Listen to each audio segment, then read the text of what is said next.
आने वाले समय में कलयुग में ऐसी ऐसी बीमारियां होंगी जिनके इलाज तक नहीं होगा। कि जितने भी ये झूठे लोग हैं उनका मतलब यहाँ से जाना सबका तय है। कलयुग समाप्त होने जा रहा है, सतयुग शुरू होने जा रहा है। और अभी तो रुको, क्लाइमैक्स अभी बाकी। पूरी पृथ्वी पर एक बार फिर से सतयुग जैसा माहौल होगा। युग परिवर्तन शुरू हो गया, हो चुका है, कलयुग तो जा चुका है मेरे हिसाब से। पुण्यात्माओं, अब भी कोई नहीं समझ सकता तो 1 साल के बाद फिर आपका समझ में आ जाएगी वो कैसे है। लेकिन कौन बचेगा, कौन रहेगा उस नई दुनिया में? क्या आप भी उन झूठे साधु बाबाओं की भीड़ में उलझ कर रह जाएंगे? आज हम आपको दिखाएंगे 2 भविष्य वक्ताओं के विचार। एक तरफ है साध्वी नूरतंता जी, तो वहीं दूसरी ओर है वो जो हजारों वर्षों से भविष्यवाणी में दर्ज थे, संत रामपाल जी महाराज। कौन बता रहा है असली सत्य? किसके ज्ञान में है वो शक्ति जो आपको इस विनाश से बचा सके? वीडियो को अंत तक देखिए, क्योंकि ये सिर्फ ज्ञान नहीं, भविष्य का आईना है। अगर आप चैनल पे नए हैं तो तुरंत वीडियो को लाइक करें, चैनल को सब्सक्राइब करें और अंत में हमें जरूर बताएं कि आप किस ज्ञान को मानते हैं। तो चलिए शुरू करते हैं इस युग परिवर्तन की सच्चाई को। कि जितने भी ये झूठे लोग हैं जो गलत कर्म कर रहे हैं, दिखावे की जिंदगी को जी रहे हैं, झूठा ज्ञान बांट रहे हैं और सोकर जी रहे हैं मतलब, और जिनको मतलब उस परमात्मा पे क्वेश्चन कर रहे हैं, उनका मतलब यहाँ से जाना सबका तय है। मतलब आपका कहना है जो सत्य लोग हैं, जो सत्य की राह पे चलते हैं, वो सही कर्म वाले लोग रहेंगे। बाकी झूठे जो हैं, जो गलत काम करते हैं, ये सब के सब कलयुग से समाप्त हो जाएंगे। बिल्कुल समाप्त हो जाएंगे। और वही लोग जो हैं इस वक्त सारे इस परिवर्तन पे काम कर रहे हैं अपने अपने तरीके से। क्यों? उन सत्य लोगों को ही परमात्मा ने चुन लिया है और उनके पास बहुत मतलब आप लोग ढूंढिए ना जाकर, वो लोग आपको इस तरह से कोई साधु बाबा के रूप में नहीं मिलेंगे, कोई साध्वी के रूप में नहीं मिलेंगे। हम लोग ऐसे नहीं रहते हैं। हम अभी क्रियाओं में है तो हमें क्रियाओं में ये पहनना पड़ रहा है। हमारी क्रिया खत्म होगी, हम घर जाएंगे तो हम साधारण जैसे हम अपने घर में रहते हैं हम ऐसे ही रहेंगे। तो इस तरह से आप ऐसे लोगों को ढूंढिए जो अपने ग्रस्त जीवनों में घरों में साधारण सा जीवन जी रहे हैं। उन्हीं को परमात्मा ने चुना है जो मतलब ये सब संदेश जिनके पास है। आपने कहा, तमाम इंटरव्यू में कह रही हैं कि ये कलयुग का अंतिम जो है स्टेज चल रहा है, ये महाकुंभ जो है ये अंतिम महाकुंभ है। और जैसा कि आपने कहने के बाद महाकुंभ में तमाम घटनाएं भी हो रही हैं, क्या सत्यता आप कह रही हैं? वो यही तो मतलब एक कुंभ के बहाने, जैसे दोनों चीजें साथ चल रही है। कुंभ के बहाने लोगों को परमात्मा से जोड़ा भी जा रहा है। पूरी दुनिया देखिए कैसे, कहाँ विदेशी तक, मतलब हमारे भारतीय तो जो है ही हैं, विदेशी तक मतलब यहाँ पहुंच गए हैं ना। तो वो कौन ला रहा है उनको? वो एनर्जी, उनको वो परमात्मा की एनर्जी खींच के ला रही। लेकिन दूसरी तरफ क्या है कि वो जो झूठ तूफान भी अंदर खाते चल रहा है ना, उसका भी पर्दाफाश मतलब। आप सत्य से बोलने से डर नहीं रही? नहीं, आपको बिल्कुल डर नहीं? लेकिन तमाम बाबा और लोगों को डर लग रहा है। हाँ, उनको लग रहा होगा डर। उनको पता तो होता है सत्य क्या है, झूठ क्या है, लेकिन क्या होता है वही कुछ गद्दी के चक्कर में, कुछ अच्छे बनने के चक्कर में, कुछ ये होता है कि हम उनसे भी बनाए रखें, उनसे भी बनाए रखें। यही मतलब बाहर यही चल रहा है। लेकिन माता जी, उन्हीं सनातनी लोगों से लोग जो है प्रेरणा लेते हैं, और अगर वही डरेंगे, अगर वही जो है सत्य नहीं बताएंगे, तो फिर हमारा जो है सनातन जो है, फिर सनातन की जो सत्यता है वो तो खतरे में है। अभी तो यही तो हो गया ना। अब इसी को समझ लिए। अब कल्कि का दूसरा नाम भी बता देती हूँ ना। कल्कि का दूसरा नाम सत्य ही है। वो बाप जी उतर आए हैं ना। अब सत्य खुद ही जमीन पर आकर एकदम खेला कर रहा है। अब क्या करेंगे? सत्य सत्य लोग बोलते थे, सत्य बोलो जी, सत्य के साथ करता कोई नहीं था। अब तो सीधा वो उतर आए हैं ना। अब तो लोगों को अंदर से वो हाथ डाल डाल के सत्य निकालेंगे, मुंह में गले में हाथ डाल डाल के कल की सत्य निकाल रहे हैं। माता जी, जो सत्य का राह दिखाता है आज वही भटका हुआ है, वही जो है सत्य पर नहीं खड़ा हुआ है, वही झूठ बोल रहा है। इसीलिए कहा ना कि अगर सत्य नहीं है इस बार, तो मतलब सत्य खुद ही कल्कि के नाम से मतलब जमीन पर उतर आया है। आप मेले में थे तो आपको अब लग रहा है सत्यता है बाबाओं में, जो तमाम और बाबा है। कुछ बाबा में तो विरोध भी किया है, लेकिन तमाम ऐसे बाबा हैं जो विरोध नहीं कर रहे हैं। क्योंकि देखिए सत्य है, इसी सत्य वो जो जिनमें वो क्षमता होगी ना, उनकी सत्य को अभी कल की अवसर जगा देंगे। अच्छा, हाँ, वो उनको मजबूर हो जाएंगे वो सत्य के लिए आवाज उठाने के लिए। दोस्तों, अभी आपने सुने साध्वी नूरतंता जी के आध्यात्मिक विचार। आइए अब सुनते हैं संत रामपाल जी महाराज के आध्यात्मिक विचार। तो परमात्मा ने कहा था वो विधि मेरे पास है, आने दे वो समय जब 5500 वर्ष कलयुग के बीत जाएंगे, तब पूरी पृथ्वी पर मेरी ही ज्ञान की चर्चा होगी और मेरी शरण में सारे आओगे और मैं ही भगवान होगा और एक ही ज्ञान होगा।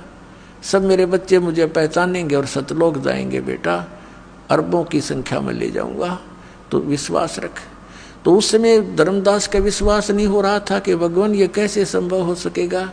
आज आप स्वयं विद्यमान हो, उस समय ऐसा जुल्म होगा कि शराबी कबाबी सब बना देगा, ये काल इसकी तो नीति है, उस समय तो और करड़ा हो जाएगा। तो भगवान ने कहा था कि जब तक वो समय नहीं आता तब तक ये मेरा वचन भाई हो नहीं साचा, निराधार दिखाई देंगी मेरी बातें, लेकिन जब वो समय आएगा सबको ठीक कर दूंगा। धर्मदास विश्वास रख। ये शिक्षा इसीलिए दी गई है पुण्यात्माओं कि आप ये अपने परमात्मा को पहचान लो, और पहचान रहे हो, छोड़ छोड़ कर नकलियों को भाग रहे हो। कबीर साहब कहते हैं कि डूबे थे पर उबरे गुरु की लहर चमक, गुरु के ज्ञान चमक, और भेरा देखा जर्जरा उतर चले फड़क। जैसे पहले बेड़ा हुआ करता, बेड़ा क्या होता, नौका तो बाद में चली है, पहले ऐसा दिमाग था लोगों में, क्योंकि काल ने बुद्धि तो छोड़ ही नहीं रखी। दरिया पार करने के लिए एक बेड़ा बनाया करते, लंबा चौड़ा, सूखे लकड़ों का या फूस फास सा रख कर ऊंचा सा, जो पानी तक ना पहुंचे, नीचे वैसे बांस बूंस से लगा कर, और उसको वो आधा पानी में डूबा रहता, आधा थोड़ा बहुत ऊपर सूखा। तो कहते हैं उस बेड़े में बैठे जा रहे थे दरिया पार होने के उद्देश्य थे, और साथ में आ गया नया बेड़ा बहुत सुरक्षित। तो उसको कहा किसी ने कि ये तो डूबेगा, तुम डूबोगे, ये सारा कंडम हुआ पड़ा तुम्हारा बेड़ा, ये पार नहीं कर सकेगा तुम्हें, इसमें आ जाओ, देखो ये बिल्कुल ठीक है। कहते हैं जब देखा, दोनों को तुलना किया कि सचमुच ये तो आधा कंडम हुआ पड़ा, डूबने वाला है और सामने वाला ठीक है, तो कहते हैं उतर चले फड़क, तुरंत बेड़ा बदल लिया, एकदम छलांग मार के जैसे फड़क जंप लगा जाते हैं भयभीत सा होकर के। तो परमात्मा ने कहा था कि उस समय इस ज्ञान से और उस अज्ञान की तुलना करके मेरे बच्चे मेरे वाले ज्ञान को ऐसे ग्रहण करेंगे जैसे उतर चले फड़क, न दौड़ के भागे होंगे, कोई ना मरे नकलियों के पास। तो उस समय की इंतजार है धर्मदास मुझे, पूरे विश्व में मेरा ही ज्ञान होगा, मेरा ही गुणगान होगा, और पूरी पृथ्वी पर एक बार फिर से सतयुग जैसा माहौल होगा।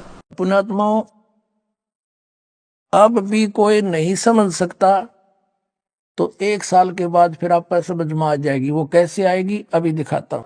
अब हम आपको ले चलते हैं इसी कबीर सागर के एक अनमोल और खजाना हाथ लगे अपने। 171 पृष्ठ है, समसम वेद बोध, और ये वही बोध सागर खंड है। इसका अध्याय है समसम वेद बोध, 171 पृष्ठ पे। यहाँ क्या 171 पृष्ठ पे, 170 से थोड़ा सा पढ़ेंगे हम, यहां से नीचे से।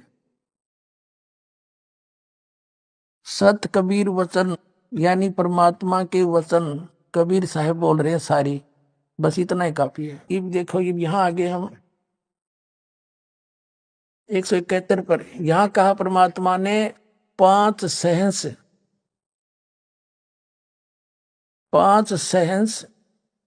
और 500 5500 5 सहंस, 5 सहंस माने 5000 और 500 यानी 5500। जब कलयुग बीत जाए, महापुरुष फरमान तब जग तारण को आए।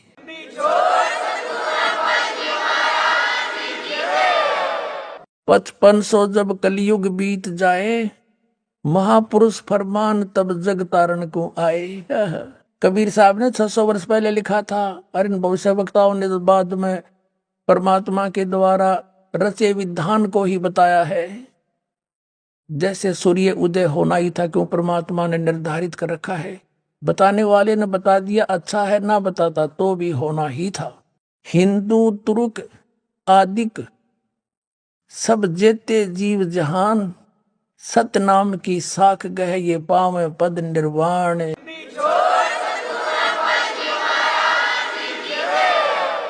हिंदू तुर्क यानी हिंदू मुसलमान और आदिक शब्द इसलिए लिखा परमात्मा ने, काल और भी बिगाड़ेगा मेरे बच्चों को, कई मजहब बनावेगा। आदि जितने भी धर्म हैं और जितने जीव जहान जो सतनाम की साख गहे, वो पावे पद निर्वाण, वो मोक्ष पद को प्राप्त होंगे, जहां जाने के बाद फिर लौट कर नहीं आते। अब कैसे होगा वो सब पंथ मिटा के एक पंथ चलावे, वो कैसे मिटेंगे? यथा सरित गण आप ही मिले सिंधु में धाये। सरित गण माने दरिया, नदियां अपने आप दौड़कर सिंधु में जाकर मिलकर एक हो जाती हैं। ऐसे सत्सुकृत के मध्य, उस सच्चे पंथ के मध्य, तिमी माने उस प्रकार सभी पंथ समाये।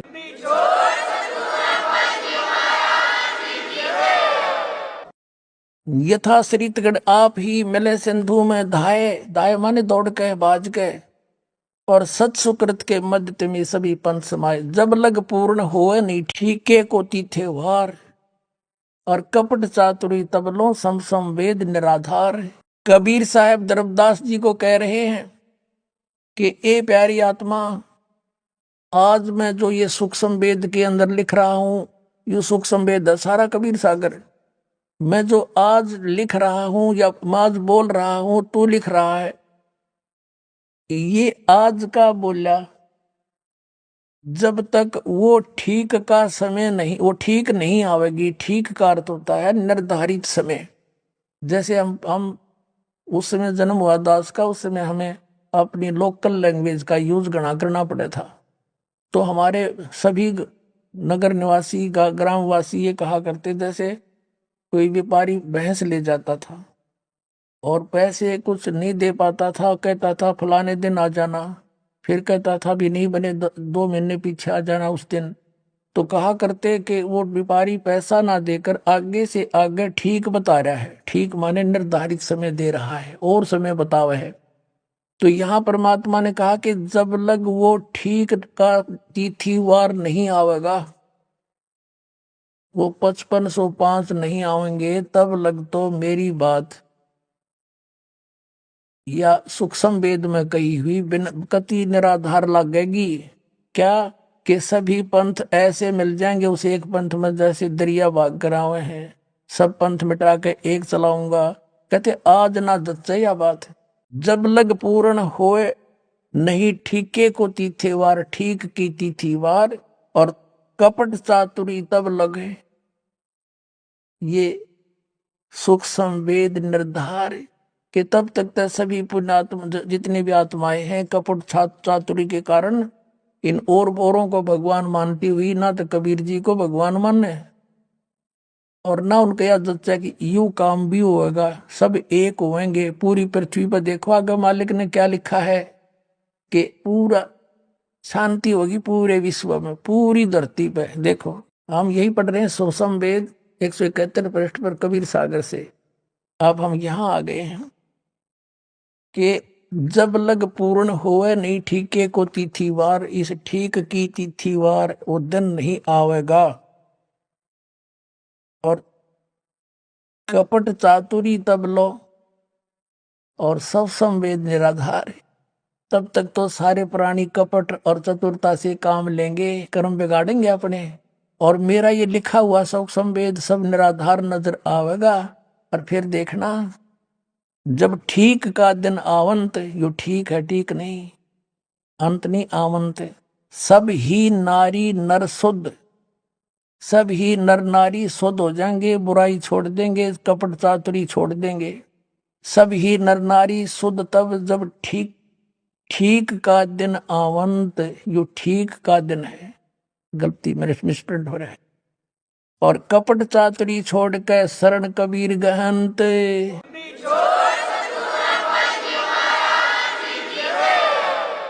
सब कपट चातुरता छोड़ के परमात्मा मेरी शरण में आ जाएंगे, कबीर जी की शरण में आ जाएंगे। और एक अनेक हब गए, अनेक मजहब धर्म बन गए, मेरे बच्चों के अलग अलग बट गए। और पुनः अनेक हो एक, हंस चले सतलोक को सब सत नाम की टेक।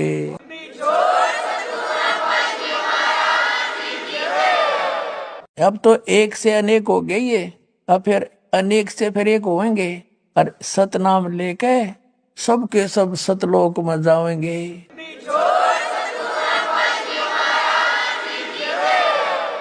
फिर क्या बताते हैं, घर घर बोध विचार हो और दुर्मति दूर बहाए। परमात्मा कहते हैं मेरे ज्ञान का बोध माने ज्ञान है। मेरे ज्ञान का घर घर में चर्चा चलेगी, सबकी दुर्मति दूर हो जाएगी, खेचा तानी नहीं रहेगी, हैं एक दूसरे में लूटा खसोटी मिलावट करना, सास बहू की लड़ाई, आपस में छोटी छोटी बातों पर झगड़ा करना, कहता ये सब समाप्त हो जाएंगे, दुर्मति दूर हो जाएंगी। और कलयुग में एक होकर सब बरतें सहज सुभाए। फिर कहा कि कहा उग्र का शूद्र हो, हर सभी की भव भीड़, चाहे डाकू चोर लुटेरे हो, चाहे छोटे बड़ी जात हो। और कहते हैं सो समान समदृष्टि हो, सब एक समान दृष्टि हो जाएंगे। वो संत जो होगा वो एक समान दृष्टि का होगा, वो समर्थ सत कबीर। इस वीडियो को देखने के बाद आपकी क्या राय है, कमेंट में जरूर बताएं।